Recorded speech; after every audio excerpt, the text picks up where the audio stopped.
자, 질문 하나 드리고 말씀 시작하겠습니다. 사랑하는 성도 여러분, 한번 생각해 보시기 바랍니다. 선물과 뇌물의 차이가 뭘까요? 선물하고 뇌물하고 차이가 뭘까요? 제가 나름대로 정리를 좀 해봤습니다. 선물은 대가 없이 좋아서 주는 게 선물이고요. 뇌물은요, 좋아하는 건 아무 상관이 없습니다. 대가를 바라고 주는 게 뇌물입니다. 자녀를 키우면서 이렇게 성탄절이 되거나 또 크리스마스 생일이 되거나 아니면 어린이날이 되면 아이들에게 선물을 줍니다. 사랑하니까 주는 거예요. 근데 선물을 주면서 너 말 안 들으면 이거 빼앗을 거다. 이러고 주는 부모는 없을 겁니다. 그리고 너 나중에 이제 성년이 돼서 돈 벌게 되면 이거 이자 쳐서 꼭 갚아라. 라는 부모는 아마 없을 겁니다. 왜냐하면 선물이니까요. 선물은 사랑하니까 주는 겁니다. 반면에 뇌물은요, 분명한 목적이 있습니다. 이걸 받고 내가 원하는 걸 들어주세요. 라는 거죠. 그게 뇌물입니다. 그래서 뉴스에 나오는 사람들, 특히나 이제 뇌물을 주다가 걸린 사람들을 보면 꼭 기록을 남겨 놓더라고요. 그래서 무슨 리스트 하는 게 나오죠. 아니, 그걸 왜 남겨놔서 걸리는지 모르겠어요. 그런데 이유가 있죠. 내가 뭔가를 줬는데 내가 원하는 걸 주지 않으면 가만히 있지 않을 거니까요. 기록을 남겨놔야 되는 겁니다. 자, 이렇게 한번 여쭐게요. 우리의 구원은 하나님의 선물일까요? 하나님의 뇌물일까요? 질문이 말이 안 되죠. 이게 무슨 말도 안 되는 이야기입니까? 설마 뇌물이겠습니까? 하나님께서 우리에게 뭘 원하시면서 바라면서 주신 게 구원일까요? 말이 안 되죠. 너희가 뭘 하지 않으면 내가 원하는 대로 하지면 뺏겠다. 그런 뇌물로 하나님께서 우리에게 구원을 주셨을까? 말도 안 되는 겁니다. 이런 발상 자체가 웃긴 이야기입니다. 오늘 말씀을 같이 보면서 그 이야기를 좀 나눠보도록 하겠습니다. 갈라디아서 3장 15절입니다. 같이 읽겠습니다. 시작. 형제들아, 내가 사람의 예대로 말하노니 사람의 언약이라도 정한 후에는 아무도 패하거나 더하거나 하지 못하느니라.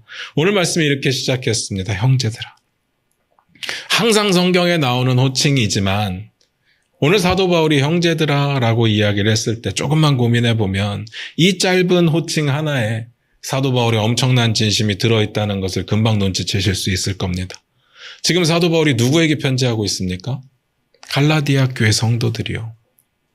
우리가 3장을 시작할 때 갈라디아 교회 성도들을 사도 바울이 뭐라고 불렀는지 혹시 기억나십니까? 한번 찾아볼까요? 3장 1절입니다. 같이 읽겠습니다. 시작. 어리석도다 갈라디아 사람들아, 예수 그리스도께서 십자가에 못 박히신 것이 너희 눈앞에 밝히 보이거늘 누가 너희를 꾀더냐. 뭐라고 불렀어요? 갈라디아 사람들아. 형제들아 라고 부르는 것하고 비교해보면 뭔가 거리감이 느껴집니다. 그런데 정말 재밌는 것은요, 그 앞에 이런 말이 붙어 있습니다. 어리석도다. 우리말로는 그냥 어리석다. 그리고 갈라디아 사람들아 이렇게 표현한 것처럼 보이지만 이 문장을 원어로 번역을 해보면요, 이런 뜻입니다. 이 어리석은 갈라디아 사람들아. 정신이 확 드는 호칭입니다. 근데 지금은요, 어떻게 부른다고요? 형제들아. 따뜻하죠.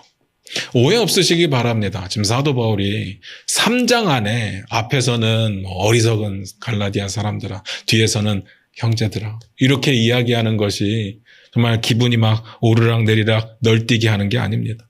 기본적으로 애정을 가지고 있으니까 그들을 향한 사랑이 있기 때문에 말하고 있는 중인 겁니다. 제 이야기 잠깐 드릴게요. 제가 수원중앙교회에서 부목사로 있을 때 정말 적응 안 되는 것 중에 하나가 있었습니다. 그게 뭔가 하면 토요일 오전마다 갖는 사역자 회의였습니다. 간단한 경건회를 마치고 각 부서별로 보고를 합니다. 국장들이 보고를 합니다. 담임 목사님께서는 이제 국장들의 보고를 들으시고 궁금한 걸 물어보시기도 하시고 잘못된 걸 고쳐주시기도 하시고 방향성이 잘못되어 있으면 바로 잡아주시기도 하셨습니다. 그런데 사실 이 보고가요, 전체 국이 다 보고를 해도 10분 안에 다 끝납니다. 근데 보통 우리 회의는 2시간 정도 합니다. 주로 담임 목사님께서 각 부서를 혼내시는 겁니다. 특히 국장들을 하고 교구장들을 혼내시죠. 매주. 그때는 너무 힘들었습니다. 이해가 안 가는 거예요. 어떻게 저렇게 같은 이야기를 매주 2시간씩 반복하실 수가 있을까? 그리고 가장 이해가 안 되는 건 왜 나는 맨날 혼나야 될까? 라는 거였습니다. 그때 제가 나이가 이미 40이 넘었거든요. 제가 어디서 이렇게 혼나본 적이 별로 없는 사람인데 그 자리에 앉아 있으면서 40 넘어서 매주 혼난다는 게 저는 이해가 안 가는 겁니다. 게다가 제가 잘못한 것도 없어요. 그냥 어떤 부서에서 잘못하면 그냥 다 앉은 채로 2시간 동안 혼나는 겁니다. 그래서 이제 부사역자들끼리 모이면 항상 나누는 게 있습니다. 그 2시간을 어떻게 잘 버틸 수 있느냐. 각자의 이제 노하우들을 이야기합니다. 초점을 흐리고 먼 산을 바라보면서 딴 생각을 한다든지 한 귀로 듣고 한 귀로 흘린다든지. 그런데 시간이 지나면서 제가 깨닫게 되는 게 있었습니다. 나라면 저렇게 할 수 있을까? 이 불편한 이야기, 누가 들어도 불편한 이야기를 1시간, 2시간씩 그것도 매주 반복해서 할 수 있을까? 저도 지금 담임 목회가 3번째인데요. 부사역자들이 뭔가를 제가 지시했을 때 말을 안 들으면요. 전 3번까지밖에 얘기를 안 합니다. 불편해서도 안 하고요. 그리고 3번 말했는데 안 들으면 안 들을 거라고 그냥 저는 결론을 내립니다. 그래서 보통은 제가 하거나 아니면 포기를 합니다. 그런데 2시간씩 계속 말씀을 하신다. 그것도 매주. 그때는요, 목사님의 말씀이 정말 듣기 싫은 잔소리처럼 느껴졌었는데 생각해 보니까 이건 그냥 잔소리로 할 수 있는 건 아니더라고요. 그 안에 열정이 있고 그 안에 분명히 사랑이 있는 겁니다. 교회를 향한 사랑과 후배들을 향한 사랑. 저는 귀찮아서 못합니다. 불편해지는 게 싫어서 못하고요. 그분은 불편함을 감수하고 교회가 잘 됐으면 하는 바람에 후배들이 잘했으면 하는 바람에 참고 하시는 거죠. 한번 생각해 보세요. 누가 싫은 소리 하는 걸 좋아하겠습니까? 여러분 다 마찬가지 아니에요? 사람들에게 좋은 사람이 되고 싶지 누가 나쁜 사람이 되고 싶겠습니까? 생각해 보니까 이게 엄청 감사한 일이더라고요. 그리고 생각해 보니까 틀린 이야기가 하나도 없어요. 다 좋은 이야기예요. 오늘 본문과 빗대어서 한번 생각을 해보시기 바랍니다. 사도 바울이 미쳤다고 그 먼 거리에 있는 사람들에게 이렇게 길게 편지를 써서 불편한 이야기를 굳이 하겠습니까? 안 보면 그만이잖아요. 같은 동네도 아니고 안 보면 그만입니다. 이유는 딱 하나입니다. 그들을 사랑하니까. 그들이 주님께로 돌아오기를 바라는 애타는 마음인 거죠. 여기까지 이해가 되십니까? 오늘 이야기는요, 사도 바울의 사랑의 이야기입니다. 그 다음 볼게요. 갈라디아서 3장 15절입니다. 같이 읽겠습니다. 시작. 형제들아, 내가 사람의 예대로 말하노니 사람의 언약이라도 정한 후에는 아무도 패하거나 더하거나 하지 못하느니라. 내가 사람의 예대로 이야기를 하겠대요. 여기서 예가 뭔가 하면요, 예절할 때 그 예가 아니고 영어로 example입니다. 그러니까 예를 들어서 말하겠다는 거예요. 사람들의 일반적인 상식, 사람들의 기본적인 통념을 가지고 너희가 이해할 수 있는 언어로 설명을 해줄게 라는 이야기입니다. 저는 이 부분이 굉장히 중요하다고 생각을 했습니다. 지금까지 사도 바울이 어떻게 했습니까? 막 어리석다고 몰아쳤잖아요. 우리가 1장에 보면 막 저주를 막 퍼부었습니다. 그런데 여기선 쉬어가는 포인트입니다. 제가 갈라디아서를 시작하면서 계속 말씀드린 게 설교 짧게 하겠습니다 였습니다. 왜냐하면 어려워서요. 어려워서. 아무리 쉽게 설교를 해도 어려워들 하십니다. 사실 어렵다기보다요, 우리의 고정관념이 너무 강하기 때문에 받아들이기가 쉽지 않은 겁니다. 내용을 보시면 뭐가 어렵습니까? 우리는 구원을 은혜로 받는 겁니다. 믿음으로 받는 겁니다. 끝입니다. 너무 단순한데 우리의 삶의 모습 가운데 찾아볼 수 없는 부분이에요. 세상에 공짜가 어디 있습니까? 그냥 주는 게 어디 있습니까? 말이 안 되죠. 뭐라도 해야 될 것 같고 안 하면 빼앗길 것 같고 그 마음이 우리 가운데 있습니다. 갈라디아 교회 성도들도 마찬가지였어요. 뭔가에 강박에 쫓기는 사람 같았습니다. 사도 바울이 복음을 전할 때까지만 해도 오직 은혜, 오직 믿음으로 구원을 받는다. 사도 바울이 그렇게 전했고 그 복음을 듣고 구원을 받았습니다. 그러면 된 거잖아요. 근데 갑자기 나타난 유대인들의 이야기에 혹 빠져서는 할례를 받아서 구원을 완성하려고 했습니다. 아니 왜요? 전 그런 생각이 드는 겁니다. 그들이 이방인이니까. 아무래도 이방인이니까 뭔가 쫓기는 마음이 있지 않았을까. 이런 강박 같은 것이 있었습니다. 구원은요, 오직 은혜, 오직 믿음으로 얻습니다. 이 단순한 진리를 우리도 그렇고 갈라디아 사람들도 그렇고 온전히 받아들이는 사람들이 별로 없다는 겁니다. 그래서 사도 바울이요, 템포를 살짝 죽였습니다. 어리석은 갈라디아 사람들아 라고 막 몰아붙이다가 형제들아 라고 따뜻하고 부드럽게 다시 말합니다. 그리고 이제부터는 내가 이해할 수 있는 언어로 너희들의 말로 설명을 해줄게 라는 겁니다. 그게 뭡니까? 다시 한번 볼까요? 갈라디아서 3장 15절입니다. 같이 읽겠습니다. 시작. 형제들아, 내가 사람의 예대로 말하노니 사람의 언약이라도 정한 후에는 아무도 패하거나 더하거나 하지 못하느니라. 사람의 언약에 빗대어서 설명을 하겠다는 겁니다. 사람의 언약이라도 한번 정해놓으면 어느 누구도 마음대로 바꿀 수 없습니다. 맞죠? 언약이 뭡니까? 우리식으로 표현하면 계약인데, 계약이 뭡니까? 계약은요, 쌍방간에 하는 겁니다. 그래서 함부로 계약서에 사인하면 안 되는 거잖아요. 한 번 사인을 하면 둘 다 동의하지 않는 이상 바꿀 수가 없습니다. 일방적으로 폐기할 수가 없습니다. 너무 당연하잖아요. 사람의 계약도 그런데 하나님의 언약은 어떻게 했느냐라는 거죠. 당연히 우리 마음대로 바꿀 수가 없습니다. 둘 다 동의하면 바꾸게 되겠지만 하나님은 변하지 않습니다. 그러니까 바꿀 수가 없죠. 하나님의 언약의 속성이 그렇습니다. 여기까지 이해가 되십니까? 그 다음 구절 볼게요. 갈라디아서 3장 16절입니다. 같이 읽겠습니다. 시작. 이 약속들은 아브라함과 그 자손에게 말씀하신 것인데 여럿을 가리켜 그 자손들이라 하지 아니하시고 오직 한 사람을 가리켜 내 자손이라 하셨으니 곧 그리스도라. 이 약속들은요, 아브라함과 그 자손에 대한 이야기래요. 그리고 그 자손에 대한 이야기는 예수 그리스도에 대한 이야기입니다. 그러니까 너의 자손을 하늘의 별과 같이 바다의 모래알같이 많아지게 해주겠다, 그 자손은 아니고 약속 가운데 나오는 자손을 이야기합니다. 여기서 잘 보셔야 됩니다. 여기서 포인트는요, 하나님은 아브라함과 언약을 맺으셨다는 거예요. 어떤 언약을 맺으셨을까? 그리스도에 관한 언약입니다. 지난주에 그 내용 우리가 살펴봤었습니다. 갈라디아서 3장 6절만 한번 찾아서 읽어보도록 하겠습니다. 갈라디아서 3장 6절입니다. 같이 읽겠습니다. 시작. 아브라함이 하나님을 믿음에 그것을 그에게 의로 정하셨담과 같으니라.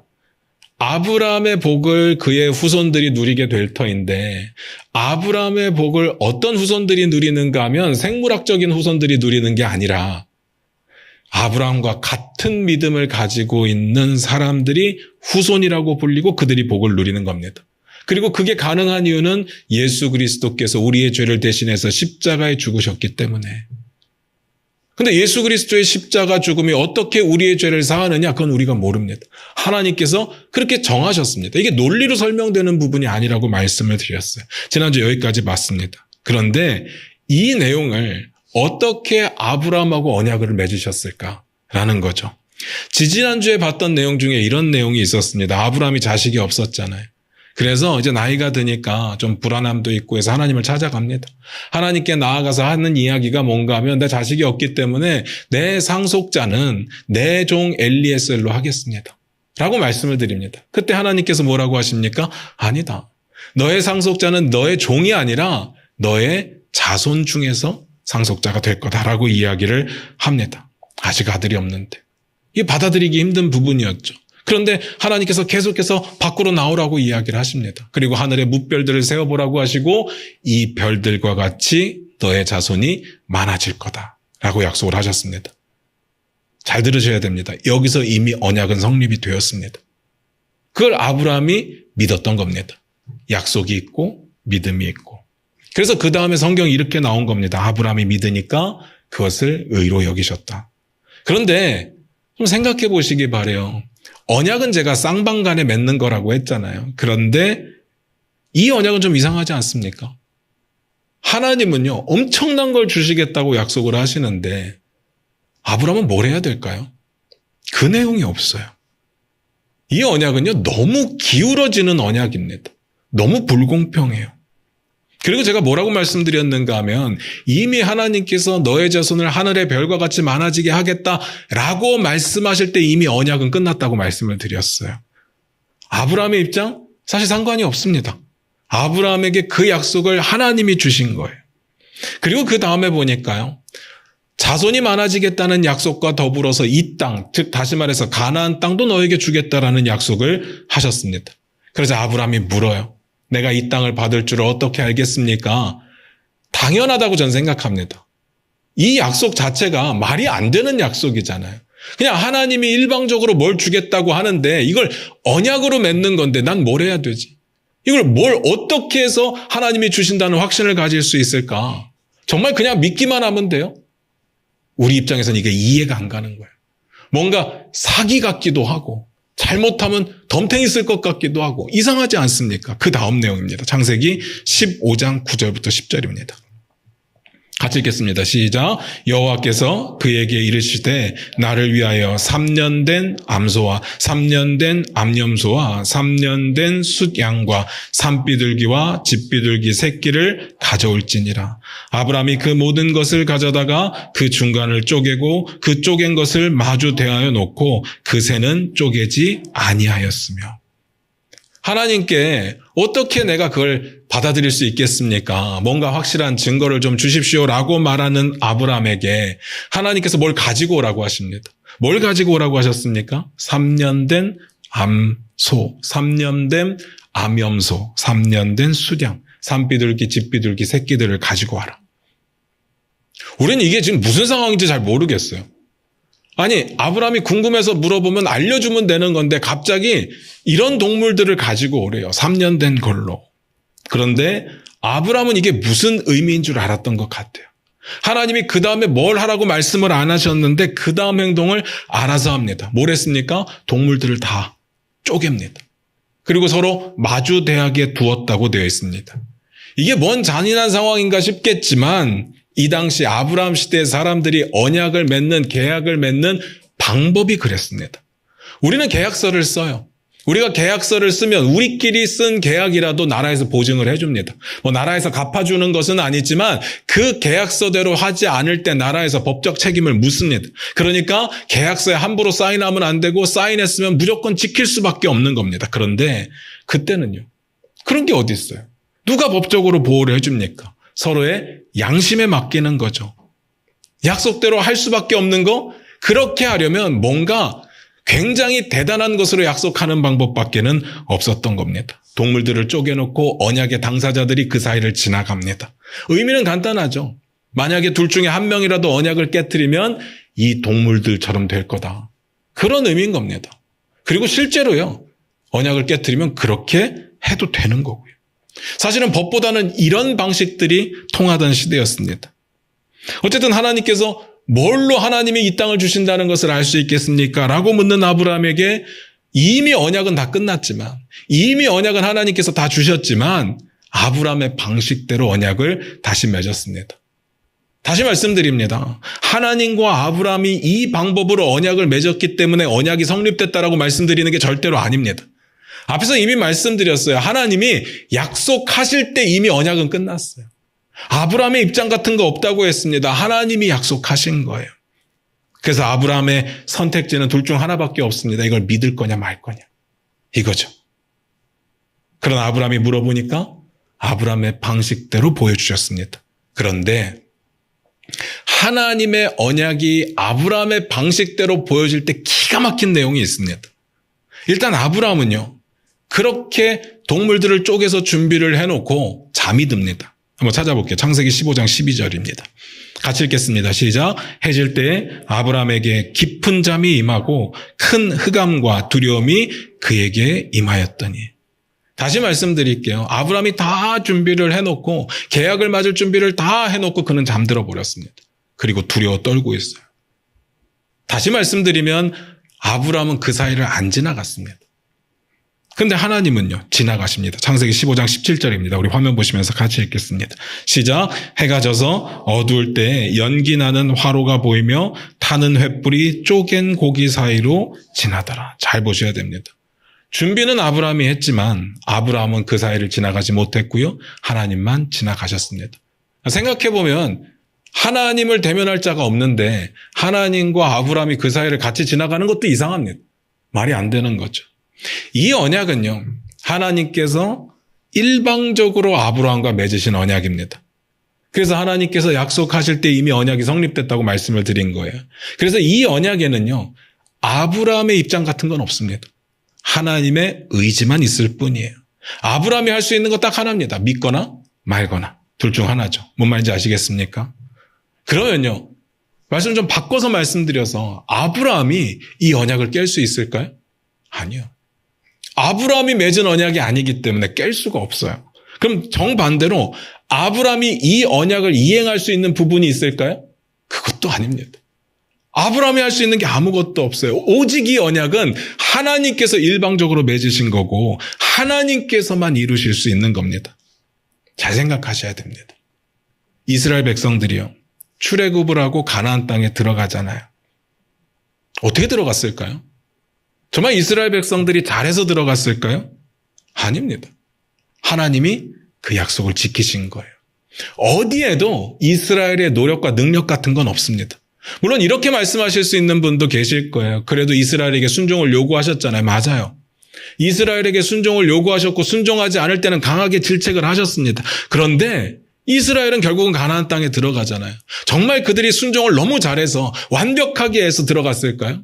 처음 출애굽할 때만 해도 그들은 전혀 순종할 줄 모르는 사람들이었는데 40년의 광야 생활을 거치면서 이제는 완벽하게 하나님의 뜻이라면 순종할 수 있어서 하나님이 원하시는 기준에 완전히 부합했기 때문에 가나안 땅에 들어갔을까요? 아니에요. 전혀 아닙니다. 이게 무슨 말이겠어요? 그들 때문에 가나안 땅에 들어간 게 아니라고요. 하나님이 하나님의 약속을 이루신 겁니다. 이스라엘 백성들의 모습을 잘 알잖아요. 저도 알고 여러분도 알고 있습니다. 그들은요, 끝까지 그랬어요. 끝까지 그랬습니다. 하나님께서 순종을 요구하신 건 맞는데 그들의 순종의 모습이 언약의 기준을 충족했다고 보시면 안 됩니다. 하나님은 당연히 믿음을 요구하시죠. 순종을 요구하시죠. 그리고 그들의 믿음과 순종을 보실 겁니다. 그런데 가나안 땅은요, 하나님께서 약속하셨기 때문에 주신 겁니다. 하나님의 은혜로 주신 거예요. 그들이 뭘 해서가 아니라. 이게 하나님의 언약의 특징입니다. 우리 구원도 마찬가지예요. 하나님이 일방적으로 약속하신 거예요. 나 하나밖에 없는 독생자 예수 그리스도를 십자가에 죽여서 너희를 구원할 거다. 일방적으로 계획을 세우신 겁니다. 그리고 길을 열어주신 거예요. 여기에 우리의 노력은 없습니다. 잘 생각하셔야 돼요. 하나님이 하나밖에 없는 독생자 예수 그리스도를 희생하셔서 우리를 구원하신 거예요. 그런데 할례 같은 거 하나 받아가지고 우리 구원을 완성할 수 있다. 이게 얼마나 교만한 이야기입니까? 구원은요, 그렇게 싸구려가 아닙니다. 우리가 믿기만 하면 구원을 얻는다고 하니까 구원이 되게 쉬워 보이잖아요. 우리에게 쉬운 길을 열어주신 거지, 하나님께서는 이 길을 여시기 위해서 하나밖에 없는 독생자를 십자가에 죽게 만드셨습니다. 그 희생이 어마어마했다고요. 싸구려가 아니에요. 여기에다 우리가 뭐 하나 해가지고 뭘 하나 덜 해가지고 구원이 이루어지고 구원이 안 이루어지고 그럴 수가 없는 겁니다. 하나님의 은혜인 거예요. 그 이야기를 하는 겁니다. 그리고 사도 바울은 이렇게 마무리를 짓습니다. 갈라디아서 3장 17절입니다. 같이 읽겠습니다. 시작. 내가 이것을 말하노니 하나님께서 미리 정하신 언약을 430년 후에 생긴 율법이 폐기하지 못하고 그 약속을 헛되게 하지 못하리라. 이게 무슨 말인가 하면요, 아브라함의 복을 믿음으로 받겠다고 약속하신 하나님의 언약과 그리고 모세를 통해서 주신 율법과 이 두 가지를 놓고 비교를 해보면 뭐가 먼저겠느냐라는 겁니다. 뭐가 먼저예요? 당연히 아브라함의 복이 훨씬 먼저였다는 거예요. 430년 전에 주셨다고 되어 있는데 이 430년은요, 조금 헷갈릴 수 있어요. 아브라함의 약속부터 율법까지 430년이라고 생각하면 좀 안 되고요. 뭐로부터 430년인가 하면 야곱의 가족 70명이 요셉을 통해서 애굽으로 들어가고 노예로 전락하고 힘들어하다가 모세를 통해서 이스라엘 백성들을 구원하기까지 그 430년입니다. 그러니까 아브라함의 약속부터 치면 훨씬 더 길어요. 아브라함의 시대가 있었고 이삭의 시대가 있었고 야곱의 시대가 있었고 그리고 요셉의 시대 때 야곱의 가족 70명이 들어간 겁니다. 그리고 노예 시간을 거쳐가지고 모세를 통해서 나온 이후에 이스라엘 백성들이 범죄하니까 모세에게 율법을 주신 거예요. 그러니까 시간의 순서상으로 따지면 엄청 뒤에 율법을 주신 겁니다. 그런데 여기서 중요한 건요. 왜 430년보다 훨씬 긴데 430년으로 했느냐? 그게 아니라 이 과정에 이스라엘이 뭘 할 수 있었느냐라는 거죠. 이스라엘이 뭘 했기 때문에 하나님께서 모세를 선택해서 애굽 땅에서 구원해내시고 이스라엘이 뭘 했기 때문에 이스라엘에게 약속을 지켜서 가나안 땅에 들어가게 하셨느냐. 아무것도 없어요. 아무것도 한 게 없습니다. 이스라엘이 애굽의 노예로 있으면서 그냥 힘들다고 어렵다고 부르짖은 것밖에 없습니다. 성경 어디를 찾아봐도 그들이 애굽의 노예로 전락하고 나서 힘드니까 하나님을 찾고 찾았더라. 하나님 앞에 엎드렸더라. 하나님의 말씀을 묵상했더라. 하나님의 율법을 다 지켜 행했더라. 그런 이야기가 없습니다. 그들이 정말 잘했기 때문에 하나님께서 그들을 구원해내시기로 결단하신 게 아닙니다. 이유는 간단해요. 출애굽기 2장 24절 25절에 이렇게 기록되어 있습니다. 같이 읽겠습니다. 화면 보시면서 시작. 하나님이 그들의 고통 소리를 들으시고 하나님이 아브라함과 이삭과 야곱에게 세운 그의 언약을 기억하사 하나님이 이스라엘 자손을 돌보셨고 하나님이 그들을 기억하셨더라. 뭐라고요? 하나님이 그의 언약을 기억하셨대요. 이거 딱 하나입니다. 이스라엘 백성들이 뭔가를 잘해서가 아니라 하나님이 아브라함과 맺었던 그 언약을 잊어버리지 않으시고 기억하고 계셨기 때문에. 어떤 언약이요? 그 땅을 주겠다는 언약이요. 이 구원의 약속은요, 하나님의 은혜입니다. 그런데 이 이야기가 왜 나왔을까요, 갑자기? 유대인들이 주장하는 게 그거였어요. 율법이 먼저 있었고 예수 그리스도의 십자가가 뒤에 있었으니까. 예수 그리스도의 십자가가 대단한 건 다 알겠지만 율법이 먼저 있었는데 그걸 지켜야 된다 라고 주장을 했던 거예요. 그런 논리였습니다. 그런데 그들의 논리대로라고 한다면 뭐가 먼저라고요? 하나님의 언약이 먼저라고요. 430년 전에, 아니 아브라함부터 치면 훨씬 더 전에 하나님의 언약이 있었고 그들이 범법하니까 하나님께서 율법을 주신 거예요. 그들의 논리대로 해도 율법으로는 구원을 얻을 수가 없습니다. 하나님의 언약이죠. 그래서 17절이 이렇게 연결이 됩니다. 다시 읽겠습니다. 시작. 내가 이것을 말하노니 하나님께서 미리 정하신 언약을 430년 후에 생긴 율법이 폐기하지 못하고 그 약속을 헛되게 하지 못하리라. 미리 주신 언약을 430년, 아니 그 한참 후에 하나님께서 허락하신 율법을 가지고 그 언약을 폐기할 수가 없다. 그들의 논리가 잘못되었다고 이야기하는 겁니다. 갈라디아서 3장 18절입니다. 같이 읽겠습니다. 시작. 만일 그 유업이 율법에서 난 것이면 약속에서 난 것이 아니니라. 그러나 하나님이 약속으로 말미암아 아브라함에게 주신 것이라. 율법에서 난 것과 하나님의 약속에서 난 것은 완전히 달라요. 그래서 율법은요, 범법함으로 주신 거고 구원의 약속은 하나님이 아브라함에게 주셨던 믿음으로 복을 받는다는 그 약속 가운데 있는 겁니다. 이게 결론입니다. 하나님께서 하나님 스스로 언약을 세우시고 스스로 지키신 겁니다. 그게 믿음으로 우리가 복을 받는다는 내용입니다. 이건 율법에서 나올 수가 없죠. 말씀 마무리 지을게요. 제가 지금까지 말씀드렸던 내용을 어떤 책에서 봤던 내용으로 좀 소개를 해드리고 마치려고 합니다. 제가 여러분 상상력을 한번 동원해 보세요. 여러분 중 한 분에게 찾아가서 이렇게 말을 한다고 가정을 해볼게요. 저 삼촌이 하나 있는데요. 삼촌이 엄청난 부자예요. 그 삼촌이 당신에게 오늘 100억 원을 주라고 하십니다. 오늘 예배 다 끝날 때까지 가지 마시고 좀 기다려 주시겠습니까? 라고 이야기를 한다면 이제 그 이야기를 들은 분은 고민이 생길 겁니다. 저게 진짜일까? 저게 진짜면 왜 서목사는 저렇게 가난하게 살지? 막 이렇게 다양한 생각들이 들 겁니다. 아, 서목사 늘 실없이 농담하더니 이것도 장난을 치는구나. 여기서 제 말이요. 진짜라고 한다면 그 말을 믿고 남아있으면 받을 겁니다. 근데 제 상태를 보고 제 상황을 보고 못 믿고 저거 장난일 거야 하고 집에 가면 못 받는 거죠. 딱 그거 하나입니다. 제 말을 믿는 믿음이 필요해요. 아니 제 말보다 제가 말하고 있는 삼촌이 부자라는 사실, 주겠다는 사실을 믿는 믿음이 필요해요. 그리고 여기에는요, 제가 주겠다고 말했던 그 사람의 상태는 상관이 없습니다.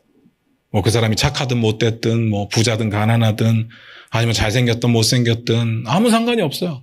그냥 그 사람을 지목했고 그 사람에게 주겠다는 거예요. 그런데 제가 이렇게 말을 했다고 가정을 해볼게요. 제 삼촌께서 당신에게 100억 원을 주시겠답니다. 단 조건이 있습니다. 그분과 함께 살면서 그분 죽을 때까지 잘 모셔야 됩니다. 그럼 주실 겁니다. 라고 한다면요, 이야기가 완전히 달라집니다. 저게 진짜일까라는 고민도 생기지만 내가 저 사람을 죽을 때까지 모실 수 있을까라는 고민도 함께 생기는 거죠. 만족할 만큼. 한번 생각해 보세요. 하나님의 언약은 어디에 가까울까요? 전자에 가까울까요? 후자에 가까울까요? 전자는요, 선물입니다. 조건이 없어요. 그냥 믿으면 준대요. 후자는요, 조건이 있어요. 잘해야 준대요. 그 기준도 모호해요. 선물로서의 약속은요, 믿음이 필요한 거고, 대가를 요구하는 약속은요, 행위가 수반돼야 됩니다. 대가를 바라고 주는 건 절대로 선물이 아닙니다. 뇌물이죠. 근데 구원의 약속은 뭘까요? 선물일까요? 뇌물일까요? 뇌물이라는 말 자체가 웃기잖아요. 에베소서 2장 8절 9절입니다. 우리 화면 보시면서 같이 읽을게요. 같이 읽겠습니다. 시작.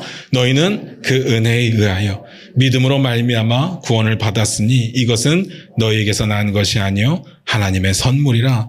행위에서 난 것이 아니니 이는 누구든지 자랑하지 못하게 함이라. 오직 은혜, 오직 믿음, 그리고 그렇게 주어지는 구원은 하나님의 선물입니다. 뇌물이겠냐고요. 하나님의 구원이 뇌물이겠느냐고요. 하나님이 우리에게 뭘 바라고 주시는 거겠느냐고요. 하나님이 주시는 건데 우리가 좀 못하면 빼앗기고 빼앗아가고 다시는 안 준다 그러고 이자 쳐서 갚으라고 하고 그러시겠냐고요. 하나님의 구원이. 하나님의 구원은요, 은혜입니다. 사랑이에요. 이걸 우리의 마음 가운데 새기셨으면 좋겠어요. 좀 내가 모자라도, 내가 좀 못나도, 내가 좀 모나도, 내가 좀 약해도, 내가 좀 죄를 지었어도 하나님의 은혜는요, 우리의 상태를 보고 우리가 얼마나 잘했느냐를 보고 구원을 주시겠다는 게 아니에요. 아브라함에게 주셨던 그 언약이 그 자손 예수 그리스도를 향한 언약이라고 했는데 그 언약의 복을 어떻게 받느냐? 믿음으로 받는다고. 믿음으로. 구원은 은혜고 우리는 믿음으로 받는 겁니다. 이 명제를요, 헷갈리시면 안 돼요. 의심하시면 안 됩니다. 우리 믿음으로 구원을 얻는 거예요. 제가 이렇게 말씀을 드려도요, 벌써 갈라디아서를 몇 주째 하고 있는데 이렇게 말씀을 드려도요, 우리의 마음 가운데 뭔가 좀 잘못하면, 뭔가 좀 제대로 하지 못하면 나 천국 갈 수 있을까? 라는 생각을 하시는 분들이 정말 많아요. 내 주변에 뭔가 좀 내가 보기에 불편한 사람들을 만날 때 저 사람 천국 갈 수 있을까? 저런 사람은 천국 가면 안 되는 거 아니야? 라는 생각을 하게 된다고요. 아무 상관없는데. 제가 그렇다고 해서 여러분 대충 사십시오. 열심히 사실 필요 없습니다. 교회는 뭐하러 나옵니까? 그렇게 말씀드리는 게 아니에요. 최선을 다해 살아야죠. 하나님의 뜻대로 살아야죠. 열심히 살아야죠. 그런데 그 열심히 사는 게 우리가 받은 구원을 지키기 위한 게 아니라고요. 우리가 받은 구원을 업그레이드 시키기 위한 것도 아니고 우리가 받은 구원을 완성시키기 위한 것도 아닙니다. 구원은 우리가 어떻게 할 수 없는 부분이에요. 하나님의 온전한 주권입니다. 하나님이 주시겠다고 약속하셨고 믿는 자들에게 주셨습니다. 저와 여러분은요, 이미 구원받은 자들입니다. 예수 그리스도를 마음의 구주로 영접하고 하나님 앞에 모든 죄를 회개한 사람들은 죄 용서함을 받고 천국에 갈 수밖에 없어요. 그게 하나님의 약속이거든요. 그 사실이 온전히 믿어지시기를 주님의 이름으로 부탁드립니다. 그리고 그 사실로 기뻐하고 그 사실로 감사하고 그 사실로 힘이 되어 오늘을 살아가시기를 주님의 이름으로 부탁드립니다. 기도하겠습니다.